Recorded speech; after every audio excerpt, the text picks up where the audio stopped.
Hey there, YouTube world. Welcome to In the Kitchen with Tally Faye. Hope everybody's having a good day today. It's a beautiful Sunday here in Iola, Texas. Me and Buzz are in here. Then playoffs are coming around. We're getting ready for all that. So we'll be watching us some football. We're watching it now. But I'm going to get in here. I run out of stuffings yesterday evening and didn't get to show y'all that, how I was going to do these fried collard greens. And I wanted to show y'all from start to finish pretty much how I do this, right? It's just like doing the fried cabbage, basically. I think it is. But it's another way to eat your greens and enjoy them, rather than just cooking a pot of them, right? And I discovered that this probably, with collard greens, y'all, is my favorite way to eat collards because they are a very mild green. If you're going to cook a pot of them, you really want to use like some good flavoring and stuff in there, like, lots of bacon or ham hock or stuff like that in there to really give them some flavor and stuff because they're mild. They don't, even if I pinch them like that, they don't smell like if you got a mustard green or a turnip green going on, you don't even have to pinch one of those. Those are for green lovers now. I'm going to get Buzz to plant me, mustard greens next year. But I'm enjoying these collards once I figured out that I could do the frying thing with them and enjoy them much more, the flavor of them and stuff. And another thing is, they're the ones for doing this. I wouldn't do mustard greens or turnip greens this way. Probably not even the tender greens.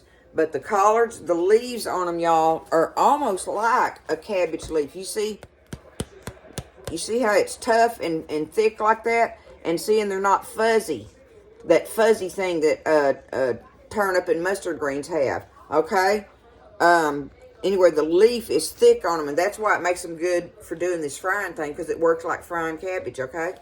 Anyway, I've already got me a big bowl of them I started chopping on, but I figured I'd save me a few of the leaves here.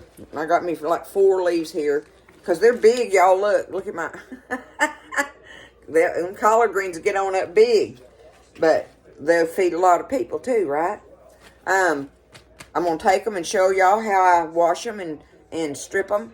And then just chop them to do this with, okay? It's fried collard greens, y'all. Get you some collard greens, some bacon, and some onion. And you got it made.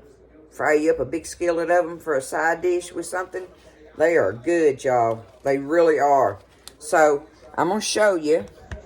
And another thing, I like these as far as washing because they do have the thin leaf. It's not fuzzy. So, they're easy to wash. They don't hold a lot of grit. It comes off of them, right? And so, let me back it up there. I'll have to back it up like that. Okay. I just take them and just wash them like this, right? Wash them off good.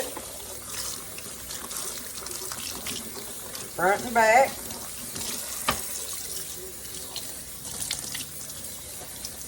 These look like one of those big fans on the Cleopatra thing or something. Oh, we love it, y'all. We love our homegrown vegetables. Okay, so, let me pull it up closer now. I think I can do this.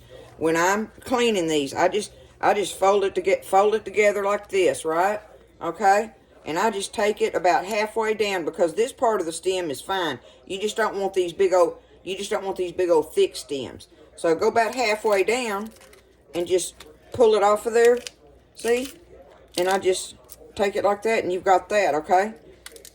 Snap that stem off and you've got them. They're cleaned and ready for boiling or chopping or doing whatever you want. Now see this old big one here, I got him, I'll fold him. You get some of that off of there and just come on down the stem. Just like that. Okay. It's really simple. Really simple.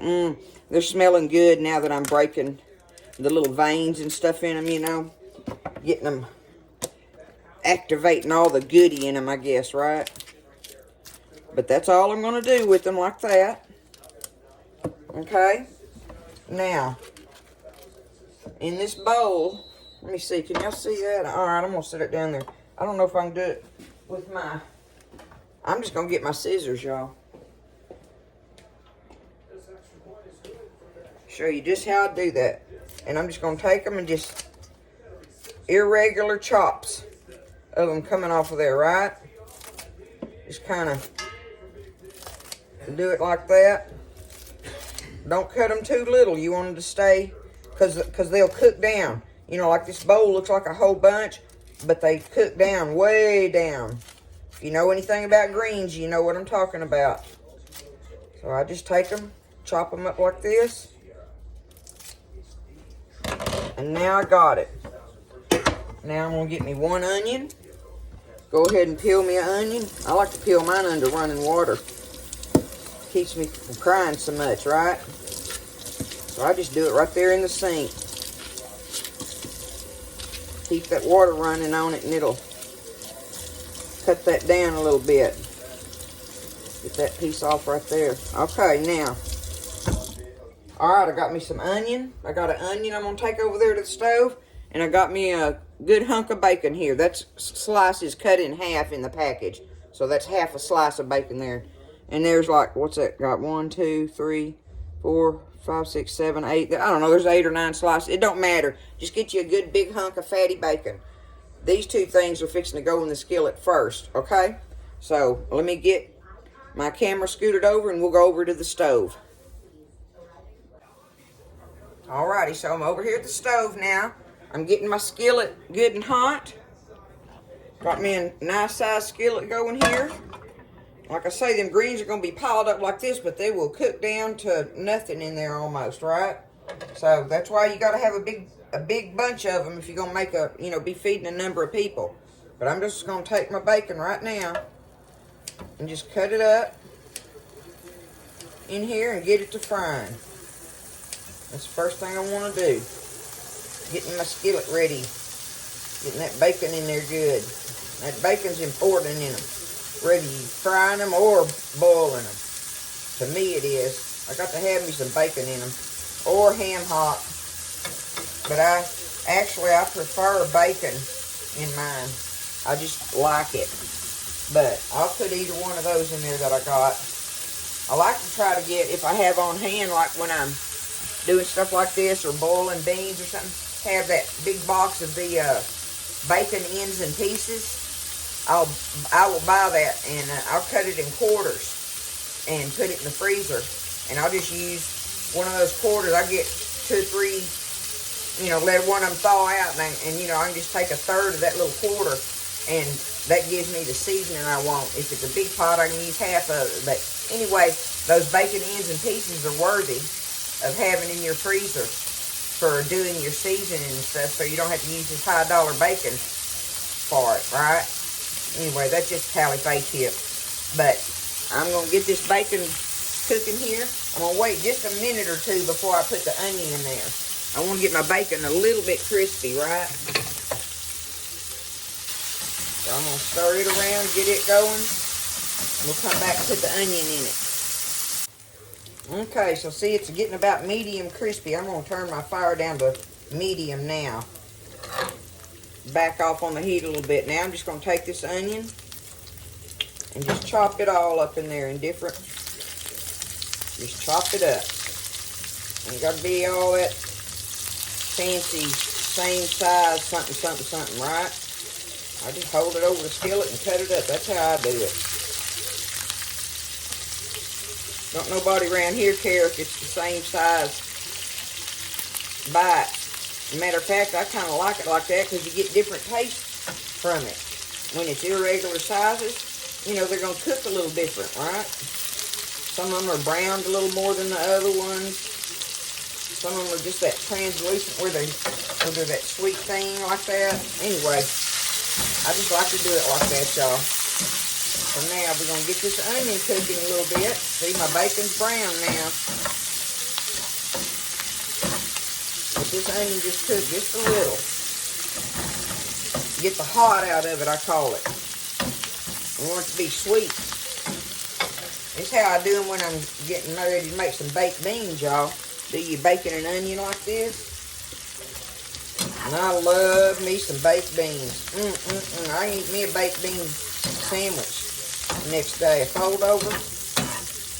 I love baked beans.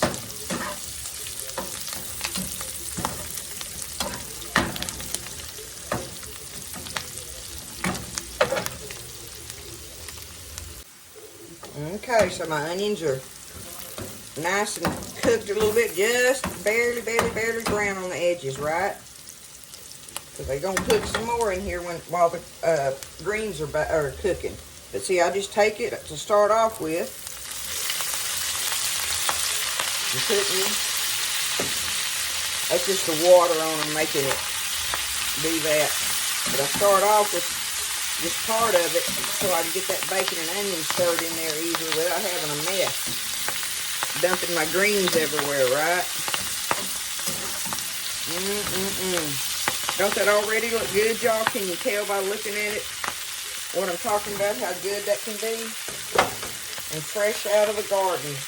They're just so good, y'all. A lot of people don't like greens, but a lot of us do. Man, and I just love cornbread with them. I love to have cornbread with my greens. So like in this case, I'd love me some fried cornbread with it. But any kind of cornbread, some Hush Puppies or just regular old baked cornbread or some hot water cornbread, any of it. It's so good with greens. See how they're cooking down for me now? Now I can get the last out of this bowl. Okay. Now, I'm going to go ahead and salt them down. Now, kind of be careful with the salt because you got the bacon going on in there, right? But you still going to need some salt on them. So, salt them down. A little bit of black pepper. Okay. And this is a step that you do not have to take, but I love to do it with my greens because it gives a little bit of caramelization on there with the salt and the bacon, and it is so good. If you don't want to do it, don't want to put sugar in them, don't do it. Because either way, whether you like that caramelized taste on the edges of them or not, a lot of people like to put them some pepper sauce on there when they put them on their plate. And that pepper sauce is good on them, y'all. That is all we got to put in there. I ain't even got a taste of them. I know it's good, just like it is. But see how they're cooking down? We're just going to keep stirring around for just a few minutes. Alright, that was just 2 or 3 minutes there and I've had my fire on medium. You don't want to have it just blaring on them, but you don't want it real low where it just cooks them down where they get mushy, right? Because you still want some crunch to them. But look at it up close. That's what they look like, y'all. That is your fried collard greens. Okay? I'm going to take some up on a little old plate. Show you how good they look like this.